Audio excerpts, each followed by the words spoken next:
Hello friends, class 11th में आज जो अपना टॉपिक रहेगा वो रहेगा अकाउंटिंग कंसेप्ट। इस चैप्टर का ये लास्ट टॉपिक है। जो पहला जो चैप्टर चल रहा है आपके इंट्रोडक्शन ऑफ अकाउंटेंसी, इसका ये लास्ट टॉपिक है, तो ध्यान दीजिए आप लोग।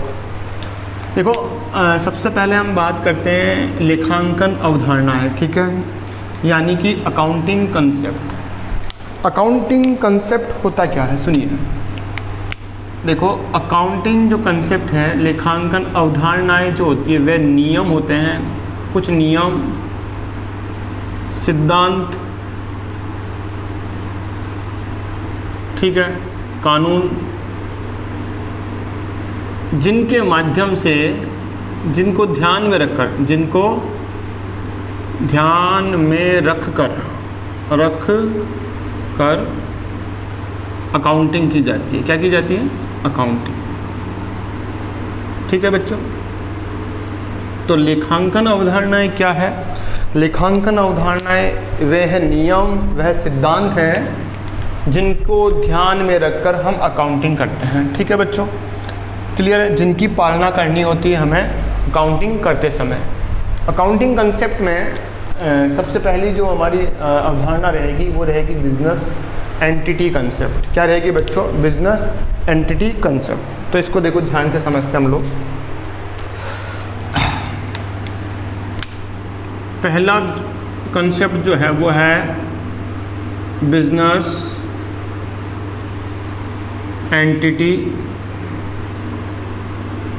कंसेप्ट। ठीक है बच्चों, हिंदी में कहते हैं इसको पृथक अस्तित्व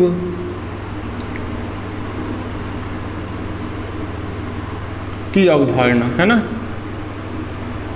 अवधारणा, पृथक अस्तित्व की अवधारणा। सुनिएगा, बिजनेस एंटिटी कंसेप्ट ये बताता है कि जो व्यापारी है और जो व्यापार है, दोनों का जो रिलेशन होता है वो सेपरेट होता है, मतलब अलग अलग होता है। जैसे मान लीजिए ये एक व्यक्ति है,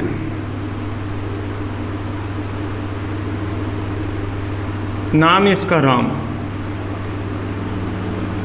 ठीक है बच्चों, और ये इसका बिजनेस है।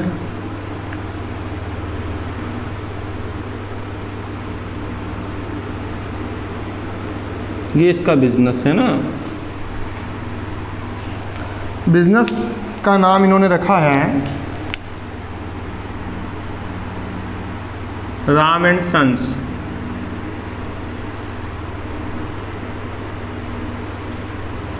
ठीक है, ये बिजनेस का नाम है। क्लियर? अब देखिए, ये जो राम है वो इस बिजनेस का ओनर है। क्या है? ओनर। लेकिन राम और जो राम का बिजनेस है राम एंड सन, इन दोनों की जो आइडेंटिटी है, एंटिटी है, वो सेपरेट एंटिटी है। क्या है बच्चों? Separate entity. देखिए, राम जो है वो एक व्यक्ति है और ये उसका बिजनेस है जिसका नाम है राम एंड सन्स। ठीक है, राम इस बिजनेस को ऑपरेट कर रहा है, चला रहा है। तो सुनिएगा, राम ने इस बिजनेस में अपनी कैपिटल इंट्रोड्यूस की होगी, मतलब कैपिटल लगाई होगी इसको चलाने के लिए, मतलब पूंजी लगाई होगी।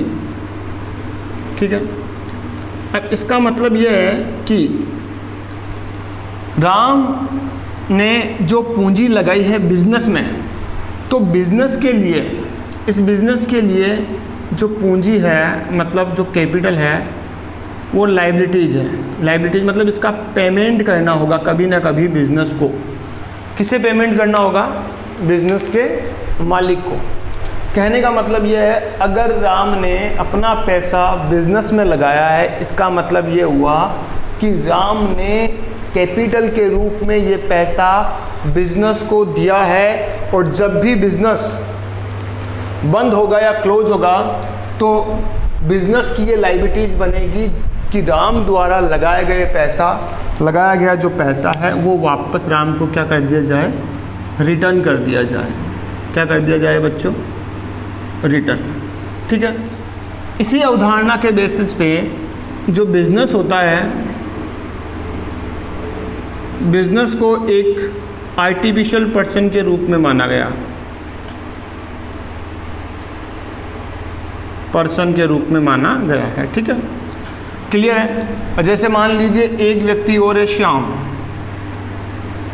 श्याम ने जो है बिजनेस को 2 लाख रुपए उधार दिए। क्या दिए, क्रेडिट मतलब उधार दिया। श्याम ने जो पैसा बिजनेस को उधार दिया है उसे हम कहते हैं लोन। लोन मतलब ऋण। ठीक है, लेकिन जो व्यापारी होता है, व्यापारी के द्वारा जो पैसा बिजनेस को उधार दिया जाता है, उसे बेटा हम नाम देते हैं कैपिटल पूंजी।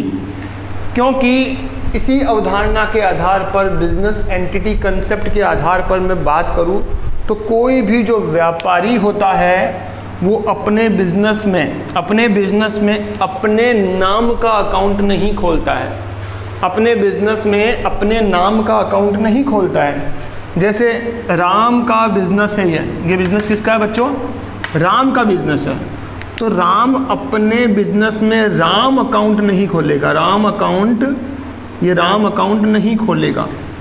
ठीक है, क्लियर है। तो कौन सा अकाउंट खोलेगा, राम अपने बिजनेस में, खुद के बिजनेस में जो है अपने नाम से तो अकाउंट नहीं खोलेगा, लेकिन उसकी जगह एक अकाउंट होगा जिसे हम नाम देते हैं कैपिटल अकाउंट, या ये नाम हो सकता है ड्राइंग्स अकाउंट। क्लियर है।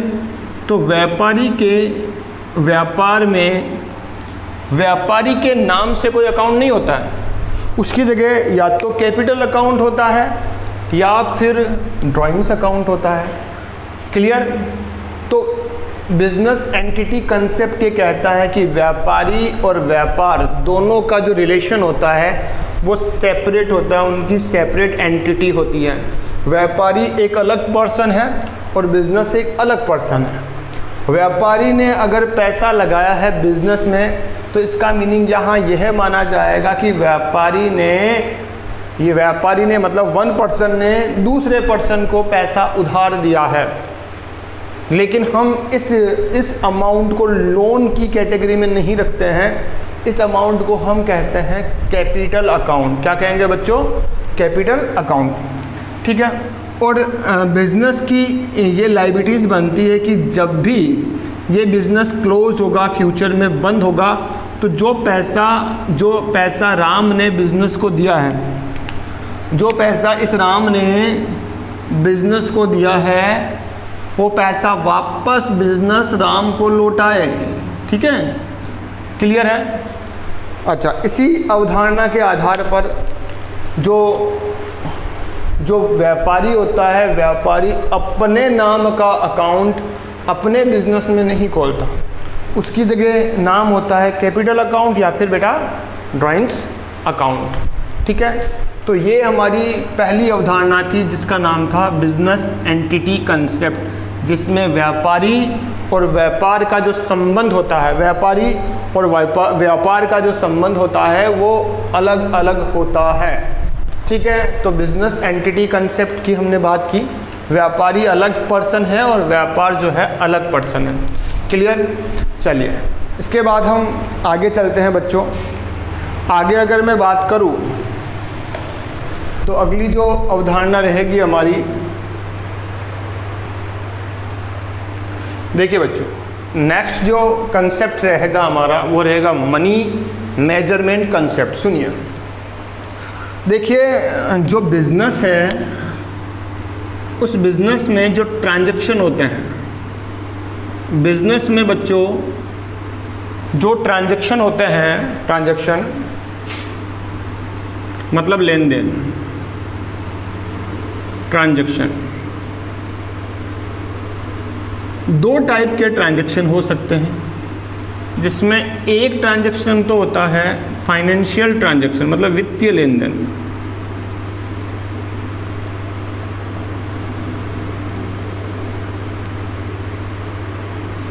ठीक है बच्चों।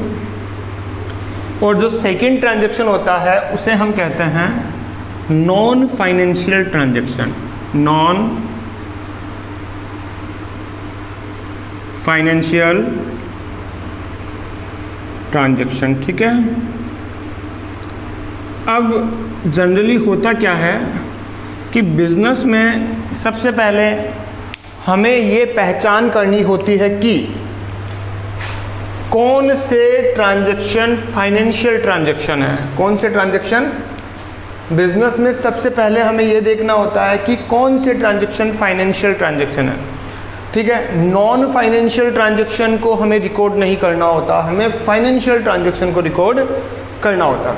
अब नॉन फाइनेंशियल ट्रांजैक्शन कौन से हो सकते हैं? जैसे दो व्यक्तियों के बीच में बातचीत हो रही है, पहले व्यक्ति ने दूसरे व्यक्ति को कहा कि आप बहुत सुंदर हो, तो ये नॉन फाइनेंशियल ट्रांजैक्शन हो गया।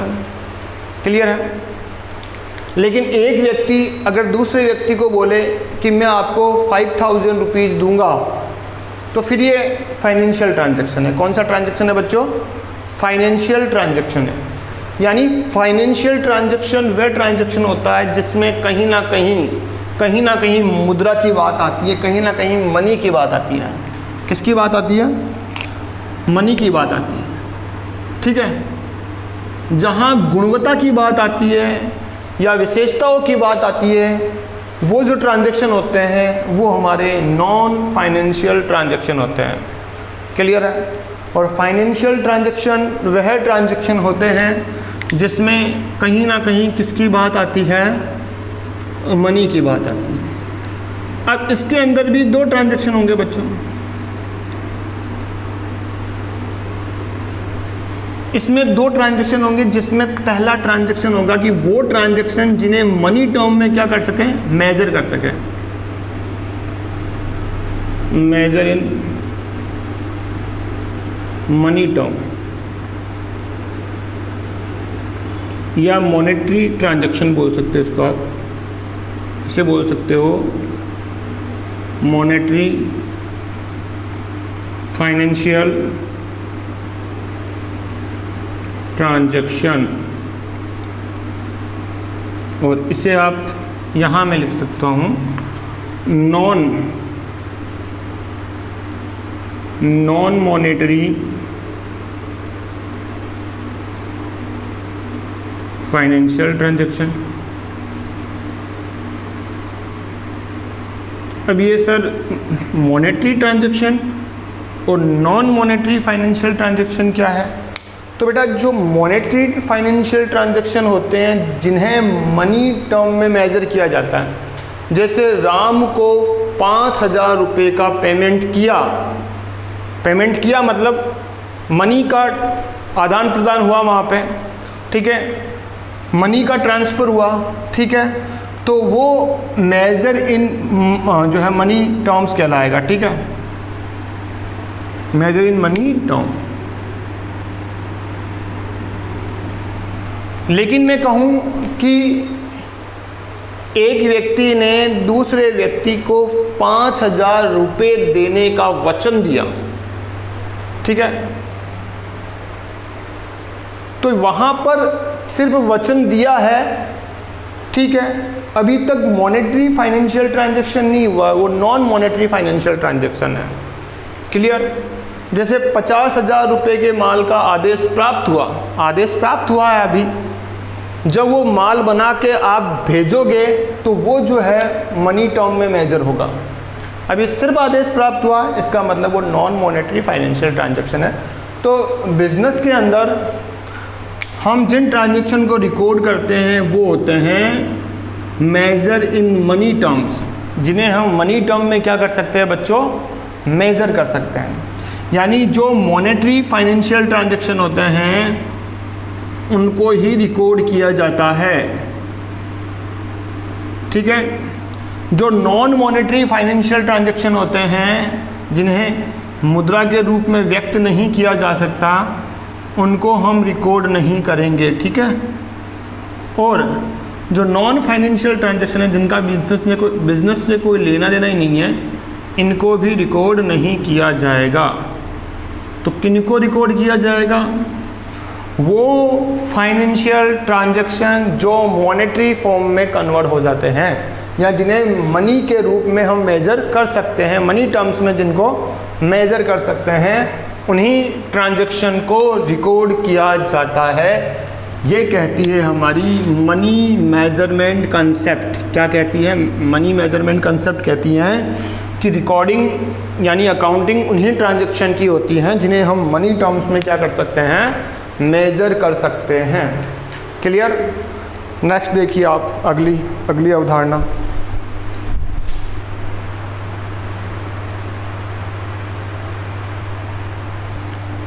अगली अवधारणा रहेगी हमारी गोइंग कंसर्न कंसेप्ट। ठीक है, गोइंग कंसर्न कंसेप्ट ये कहता है कि जो बिजनेस है, जो आपका बिजनेस है, वो बिजनेस कंटिन्यू लॉन्ग टर्म के लिए चलता रहेगा। मतलब आप बिजनेस कर रहे हो तो बिजनेस के अंदर आपकी सोच ये रहनी चाहिए कि बिजनेस हम लॉन्ग टर्म के लिए कर रहे हैं। ठीक है, तो बिजनेस आपका कंटिन्यू लॉन्ग टाइम तक, लंबे समय तक चलता रहेगा। ठीक है, ये अवधारणा गोइंग कंसर्न कंसेप्ट ये कहता है कि बिजनेस कंटिन्यू रूप से लॉन्ग टाइम तक चलता रहेगा। और इसी अवधारणा के आधार पर, इसी कंसेप्ट के आधार पर अगर मैं बात करूं तो जो एसेट्स होती है बिजनेस में और जो लायबिलिटीज़ बताई थी, लायबिलिटीज़ क्या होती है? लायबिलिटीज़ होती हैं, उनको इसी कंसेप्ट के बेसिस पे जो है क्लासिफाई किया हुआ है। इनका क्लासिफिकेशन हुआ है वो इसी अवधारणा के बेसिस पे हुआ है, गोइंग कंसर्न कंसेप्ट के बेसिस पे। और इसी अवधारणा के आधार पर, इसी कंसेप्ट के आधार पर जो एसेट्स होती हैं, एसेट्स को जो है उनकी जो कॉस्ट होती है, एसेट्स की कॉस्ट, उस कॉस्ट में से उन पे लगने वाला जो डेप्रीशिएशन है, डेप्रीशिएशन मतलब संपत्तियों में जो कमी आती है, वो लेस करने के बाद उनको इस प्राइस पे बुक में रिकॉर्ड किया जाता है, जिसे हम कहते हैं रिटर्न डाउन वैल्यू। ठीक है, अच्छा, डेप्रीशिएशन को हिंदी में कहते हैं मूल्यह्रास। मूल्यह्रास देखो क्या होता है ये। जैसे मान लीजिए एक मशीनरी है, एक मशीनरी है बिजनेस में, और इस मशीनरी को हम बार बार यूज करेंगे। बेटा जब इसको यूज करेंगे तो इसमें घिसावट होगी। ठीक है, और जब इसमें घिसावट होगी तो इस मशीनरी की जो वैल्यू है वो धीरे धीरे क्या होती जाएगी? डिक्रीज होती जाएगी, मतलब कम होती जाएगी। ठीक है, क्लियर है? उस घिसावट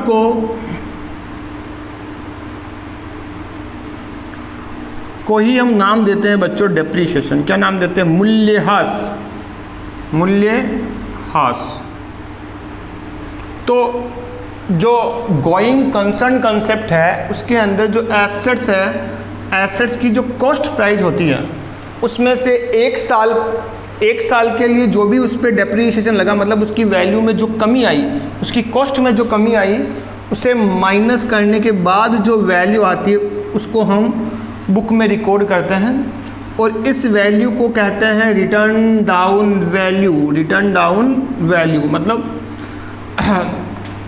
हिंदी में कहते हैं अपलिखित मूल्य। अपलिखित मूल्य।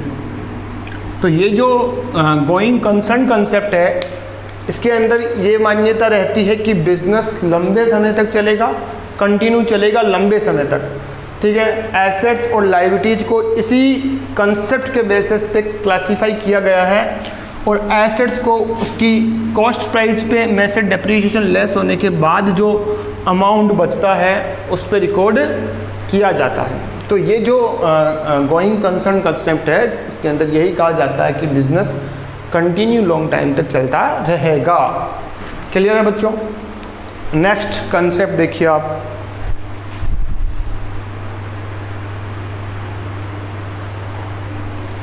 देखिए बच्चों अकाउंटिंग पीरियड कंसेप्ट। नेक्स्ट हमारा कंसेप्ट है अकाउंटिंग पीरियड कंसेप्ट। देखिए ये हमारा जो बिजनेस होता है, अब बिजनेस में क्या है, देखिए बिजनेस कंटिन्यू चल रहा है भाई। जो इससे प्रीवियस कंसेप्ट था गोइंग कंसर्न कंसेप्ट, ये कहता है कि बिजनेस कंटिन्यू चलेगा और लंबे समय तक चलेगा, ठीक है।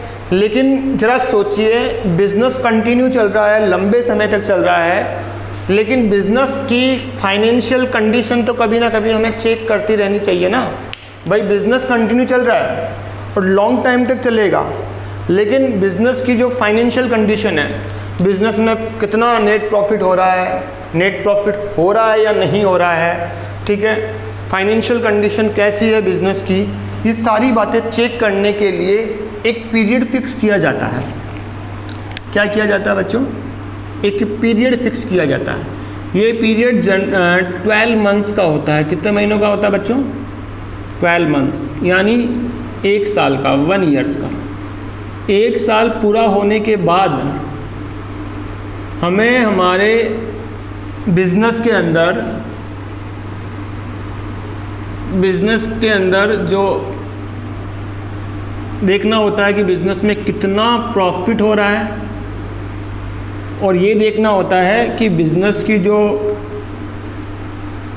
फाइनेंशियल कंडीशन कैसी है, ये हमें चेक करना होता है। कब चेक करना होता है? 12 महीने पूरे होने के बाद हमें बिजनेस में ये देखना होता है कि बिजनेस में कितना प्रॉफिट हो रहा है और बिजनेस की फाइनेंशियल कंडीशन कैसी है, और इसके लिए हम बनाते हैं फाइनल अकाउंट। इनके लिए हम क्या बनाते हैं बच्चों?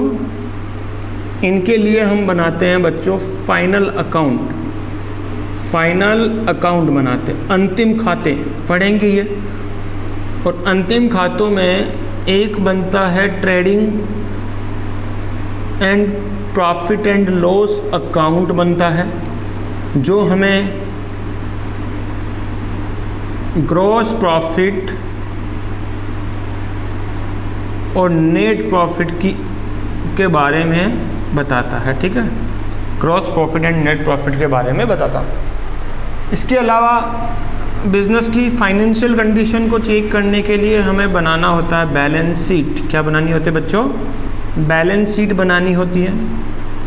ये जो बैलेंस शीट है, ये हमें फाइनेंशियल कंडीशन बताती है कि बिजनेस की फाइनेंशियल कंडीशन कैसी है। क्लियर? अब जनरली ये जो टाइम पीरियड होता है, अकाउंटिंग जो पीरियड होता है, ये अकाउंटिंग पीरियड, इसकी शुरुआत होती है बच्चों 1 अप्रैल, ठीक है ना। जैसे 1 अप्रैल 2016 लिखूँ मैं, तो वो 31 मार्च 2017 को ये जो है अकाउंटिंग पीरियड आपका पूरा होता है। जैसे मान लीजिए 1 अप्रैल 2013 लिखूँ, तो ये 31 मार्च 2014 को पूरा होता है, ठीक है। इस टाइम पीरियड को जो है हम एक नाम और से जानते हैं, इसे हम कहते हैं फाइनेंशियल ईयर भी बोलते हैं। क्या बोलते हैं बच्चों? Financial year. तो अकाउंटिंग पीरियड जो कंसेप्ट है वो इसी के बेसिस पे है कि आपका जो अकाउंटिंग पीरियड होगा वो 12 मंथ्स का होगा। कितने महीनों का होगा? 12 महीने के बाद आपको आपके बिजनेस की फाइनेंशियल कंडीशन चेक करनी होगी। जनरली ये जो टाइम पीरियड होता है वो 1 अप्रैल से शुरू होता है और 31 मार्च को फिनिश होता है। जैसे 1 अप्रैल 2016 को शुरू हुआ तो 31 मार्च 2017 को फिनिश होगा। 1 अप्रैल 2013 को शुरू हुआ तो 31 मार्च 2014 को ये फिनिश होगा। और इसी ईयर को जो है हम फाइनेंशियल ईयर के नाम से भी जानते हैं। तो ये आपकी थी अकाउंटिंग पीरियड कंसेप्ट। चलिए नेक्स्ट अवधारणा रहेगी आपकी कॉस्ट कंसेप्ट। नेक्स्ट जो आपका कंसेप्ट है वो है कॉस्ट कंसेप्ट। इसे एक और नाम से जानते हैं हम लोग, इसे हम कहते हैं बच्चों हिस्टोरिकल कॉस्ट कंसेप्ट। ये अवधारणा कहती है कि जो बिजनेस की स्थायी संपत्तियां होती है, मतलब फिक्स एसेट्स, उनको उनके लागत मूल्य पर ही रिकॉर्ड किया जाना चाहिए। तो ये जो कंसेप्ट है कॉस्ट कंसेप्ट, ये कहता है कि बिजनेस के अंदर जो एसेट्स होती है, बिजनेस में जो फिक्स्ड एसेट्स होती है, उन फिक्स्ड एसेट्स को उनके लागत मूल्य पर, उनकी कॉस्ट प्राइस पर ही रिकॉर्ड किया जाना चाहिए। ठीक है, अब देखिए जो ये एसेट्स होती है ये कहाँ रिकॉर्ड होती है। जो मैंने कहा जब हम फाइनल अकाउंट बनाते हैं तो उसमें जो है फाइनेंशियल कंडीशन को चेक करने के लिए जो है एक स्टेटमेंट बनेगा जिसे हम कहेंगे बैलेंस शीट। बैलेंस शीट बनेगी, ठीक है। और इस बैलेंस शीट के दो पक्ष होंगे, इधर तो होगा लायबिलिटीज, क्या होगा बच्चों, और यहाँ होगा अमाउंट, ठीक है। फिर इधर होगी बच्चों ये एसेट्स और यहाँ पे होगा बच्चों ये अमाउंट, ठीक है बच्चों। तो बैलेंस शीट के एसेट साइड में यहाँ पे इस जगह हम फिक्स्ड एसेट्स को लिखेंगे और यहाँ पे अमाउंट लिखेंगे और इसमें से डेप्रीशिएशन को लेस किया जाएगा। किसको लेस किया जाएगा बच्चों, डेप्रीशिएशन को, और इसे लेस करने के बाद जो अमाउंट आएगा वो बाहर लिख दिया जाएगा। क्लियर। और ये जो फिक्स एसेट्स है ये वाली, यहाँ पे सबसे पहले ये कॉस्ट प्राइस पे रिकॉर्ड होगी। किस पे रिकॉर्ड होगी बच्चों, कॉस्ट प्राइस पे रिकॉर्ड होगी। उसमें से डेप्रीशिएशन लेस होने के बाद जो ये बचेगा ये कहलाएगी हमारी return down value. Return down value मतलब अपलकित मूल्य, डेप्रीशिएशन माइनस करने के बाद। तो कॉस्ट कंसेप्ट ये कहता है कि बिजनेस में जो भी फिक्स एसेट्स होती है उनको उनकी कॉस्ट प्राइस पे रिकॉर्ड करना चाहिए, लागत मूल्य पे रिकॉर्ड करना चाहिए, एक्वायर प्राइस पे रिकॉर्ड करना चाहिए, परचेज प्राइस पे रिकॉर्ड करना चाहिए, और उसमें से डेप्रीशिएशन को क्या कर दिया जाना चाहिए, लेस करना चाहिए। क्लियर। अच्छा, अब ऐसा नहीं है कि ये जो फिक्स एसेट्स है हमने जैसे इसको कॉस्ट पे रिकॉर्ड किया, कल को मान लो इस एसेट्स की जो मार्केट में प्राइस है, मार्केट प्राइस, वो मान लीजिए मार्केट प्राइस बढ़ जाती है या घट जाती है, मार्केट प्राइस बढ़ जाती है या घट जाती है, तो फिर फिक्स एसेट्स की प्राइस में तो चेंज हो गया। भाई मार्केट में तो प्राइस अलग चल रही है और हम कुछ अलग प्राइस पे इसको रिकॉर्ड कर रहे हैं, ठीक है। जैसे मान लीजिए 3 अप्रैल को मार्केट प्राइस बढ़ गई, फिर 5 अप्रैल को वापस मार्केट प्राइस में कमी हो गई, फिर 8 अप्रैल को फिर मार्केट प्राइस बढ़ी, फिर 9 अप्रैल को फिर मार्केट प्राइस कम हो गई। तो कहने का मतलब ये है कि जो मार्केट प्राइस होती है उसमें तो उतार चढ़ाव होते रहते हैं, कभी बढ़ जाती है कभी घट जाती है। तो हर एक डेट को हर बार उन्हें रिकॉर्ड करना पॉसिबल नहीं है। जैसे 3 अप्रैल को बढ़ी तो बढ़ी हुई प्राइस पे रिकॉर्ड किया, फिर वापस घट गई तो वापस घटी हुई प्राइस पे रिकॉर्ड करो, फिर बढ़ी तो बढ़ी हुई प्राइस पे रिकॉर्ड करो, फिर घट गई मतलब घटी हुई प्राइस पे रिकॉर्ड करो। बार बार जो है उनके अंदर जो फ्लैक्चुएशंस हो रहे हैं उनको रिकॉर्ड करना जो है डिफ़िकल्ट है। इसीलिए जो है कॉस्ट कंसेप्ट ये कहता है कि फिक्स एसेट्स को उनकी कॉस्ट प्राइस पर ही रिकॉर्ड करना चाहिए, ठीक है बच्चों। तो ये थी हमारी कॉस्ट कंसेप्ट, लागत अवधारणा। नेक्स्ट जो कंसेप्ट रहेगा हमारा वो रहेगा द्विपक्षीय अवधारणा। कौन सी अवधारणा बच्चों? द्विपक्षीय अवधारणा, ड्यूल कंसेप्ट। सुनिएगा, देखो इसके अंदर ये कहा जाता है कि बिजनेस में जो भी ट्रांजैक्शन होते हैं, भाई बिजनेस में ये बात तो आपको पहले भी बता दी कि बिजनेस में जो भी ट्रांजैक्शन होते हैं प्रत्येक ट्रांजैक्शन द्विपक्षीय होगा। जो प्रत्येक ट्रांजैक्शन होगा वो द्विपक्षीय होगा। कैसे बच्चों? जैसे मैं यहाँ लिखता हूँ, राम को माल बेचा, कितने रुपए का? 5,000 रुपये का माल बेचा और राम को। तो यहाँ पर ध्यान रखना, जितने रुपए से यानी 5,000 रुपीज से 5,000 रुपये से अगर राम डेबिट हो रहा है तो उतने ही रुपए से सेल भी क्रेडिट होगा। मतलब यहाँ पे ड्यूल कंसेप्ट का मतलब है कि जितने अमाउंट से आप किसी टर्म को डेबिट करोगे उसी अमाउंट से दूसरी टर्म क्रेडिट भी होगी। क्या होगी बच्चों?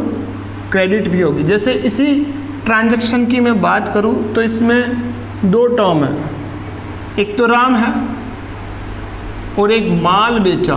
और मैंने कहा जब गुड्स की सेल की जाती है तो हम वर्ड यूज करते हैं सेल्स, तो एक है सेल्स। क्लियर? तो अगर राम यहाँ पे डेबिट होता है 5,000 से, तो सेम अमाउंट से, उसी अमाउंट से सेल क्रेडिट भी होगा 5,000 से। इसे ही कहते हैं हम द्विपक्षीय अवधारणा। मतलब प्रत्येक ट्रांजैक्शन की दो जगह एंट्री होगी, प्रत्येक अमाउंट कम से कम दो खातों को प्रभावित करेगा। ठीक है ना? क्लियर है? तो ये होती है हमारी द्विपक्षीय अवधारणा।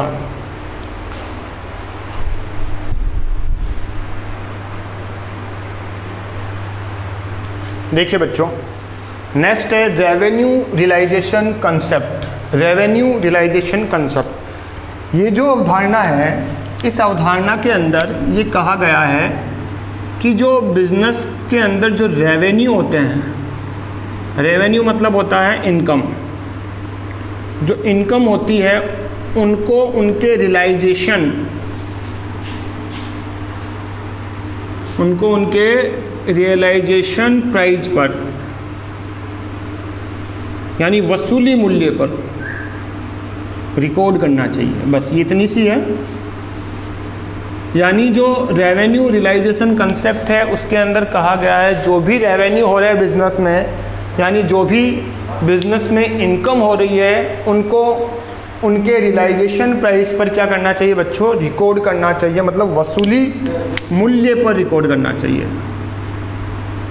वसूली मूल्य पर रिकॉर्ड करना चाहिए। ठीक है। नेक्स्ट है मैचिंग कंसेप्ट। ये भी बिल्कुल सिंपल सा है। मैचिंग कंसेप्ट का मतलब होता है जैसे 1 ईयर की अकाउंटिंग होगी जनरली, कितने ईयर की? 1 ईयर की जो अकाउंटिंग होगी, तो 1 ईयर की अकाउंटिंग में अगर आप इनकम भी आपको 1 ईयर की ही लेनी है तो वहाँ पे जो एक्सपेंडिचर होंगे, आपके खर्चे जो होंगे, तो वो भी आपको 1 ईयर के लेना, यानी सेम टाइम की इनकम और सेम टाइम के खर्चे लेकर आप मैचिंग करोगे कि इनकम ज़्यादा है या एक्सपेंडिचर ज़्यादा है। और जैसे 1 ईयर की इनकम तो 1 ईयर के खर्चे, फिर इनकम मान लीजिए जैसे इनकम तो बन रही है 3 लाख और एक्सपेंसेज हो रहे हैं 2,50,000। इट मीन्स इनकम, ओवरऑल जो इनकम है वो तो है 3 लाख और ओवरऑल 1 ईयर के जो खर्चे हैं वो है 2,50,000। यानी इनकम आपकी 50,000 एक्सेस से ज़्यादा है, तो ये 50,000 की जो इनकम होगी ये आपकी नेट इनकम होगी या नेट प्रॉफिट हो जाएगा। क्लियर हो गया बच्चों? चलिए, नेक्स्ट कंसेप्ट है ऑब्जेक्टिविटी कंसेप्ट। इसके अंदर क्या होता है कि अकाउंटिंग में जो कुछ भी आप रिकॉर्ड करोगे, अकाउंटिंग के अंदर जो कुछ भी आप रिकॉर्ड करोगे उसके लिए आपके पास एविडेंस होने चाहिए, ठीक है, प्रमाण होने चाहिए, प्रूफ होना चाहिए। जो भी आप रिकॉर्ड कर रहे हो उसके आपके पास क्या होने चाहिए, प्रमाण होने चाहिए, एविडेंस होने चाहिए, ठीक है। तो ये आपकी जो है वो है ऑब्जेक्टिविटी कंसेप्ट। तो ये जो है अकाउंटिंग कंसेप्ट का जो टॉपिक, जिसमें नो अकाउंटिंग कंसेप्ट है, business entity concept, money measurement concept, going concern concept, accounting period concept, cost concept, dual concept, revenue realisation, matching concept और ऑब्जेक्टिविटी कंसेप्ट। देखिए एक बार हम वापस रिवाइज करते हैं। बिजनेस एंटिटी कंसेप्ट यानी बिजनेस का और बिजनेस का जो मालिक है उसका रिलेशन अलग अलग होता है, उनकी सेपरेट एंटिटी होती है, ठीक है।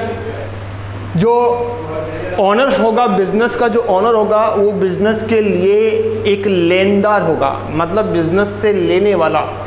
यानी जब भी बिजनेस समाप्त होगा तो उस समय बिजनेस की ये जिम्मेदारी बनती है, बिजनेस की ये लायबिलिटीज़ बनती है कि जो पैसा उसने अपने मालिक से लिया है उसे वो पैसा वापस लौटाए एज ए कैपिटल, ठीक है। नंबर 2 है मनी मेजरमेंट कंसेप्ट। बिजनेस के अंदर जो भी ट्रांजैक्शन होंगे वो मनी टर्म में होने चाहिए, मनी टर्म वाले ट्रांजैक्शन को ही रिकॉर्ड किया जाएगा। फिर गोइंग कंसर्न कंसेप्ट, मतलब गोइंग कंसर्न कंसेप्ट का मतलब होता है जो आप बिजनेस करोगे वो कंटिन्यू चलेगा और लॉन्ग टाइम के लिए चलेगा, यही अवधारणा रखकर आप बिजनेस शुरू करोगे। फिर अकाउंटिंग पीरियड कंसेप्ट, आपका एक अकाउंटिंग पीरियड होगा, जनरली वो अकाउंटिंग पीरियड 1 अप्रैल से 31 मार्च होता है। कॉस्ट कंसेप्ट कहता है कि जो एसेट्स होती है उनको उसकी कॉस्ट प्राइस पे रिकॉर्ड करना चाहिए।